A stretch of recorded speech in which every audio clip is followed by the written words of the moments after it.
Hey everyone, Technomentary here with a video for you guys. In today's video, I'm going to show you how to transfer your calendars from your old iPhone to your new iPhone.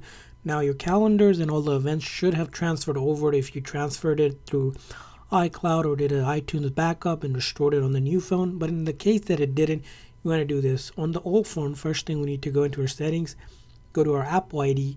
From there on, click on iCloud. And then apps using iCloud, we're going to show all and then ensure that iCloud calendar is turned on along with our calendar setting here as well. So these two settings should be turned on your old iPhone. Now, once you verify those settings are turned on, you're going to take the new iPhone that you have, right?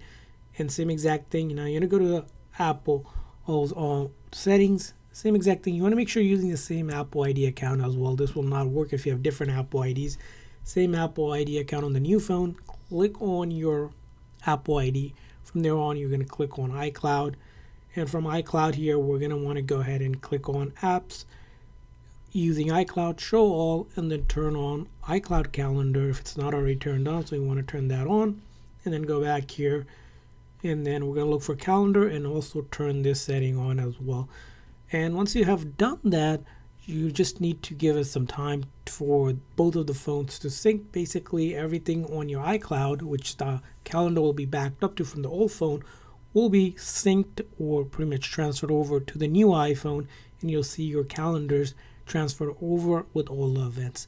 And that's how you do it. I hope this video was helpful. So please consider the like and subscribe button for more tips and tricks for your iPhone and other iOS devices. See you guys next time.